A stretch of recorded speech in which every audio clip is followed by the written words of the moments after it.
తిట్టినా నీ నోటి వెంట నా పేరొచ్చిందని సంబరపడతా. నువ్వు కొట్టినా నా చెంప మీద నీ గుర్తొకటుందని సంతోషిస్తా. మనసు పువ్వును అందించాను, కొప్పులో నిలుపుకుంటావో, కాలి కింద నలిపేస్తావో.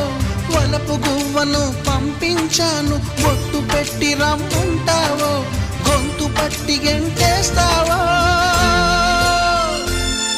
ఏం చేసినా ఎవరాపినా చేసేది చేస్తుంటా. నువ్వు చూడు చూడకపో నే చూస్తూనే ఉంటా. మాట్లాడు ఆడకపో మాట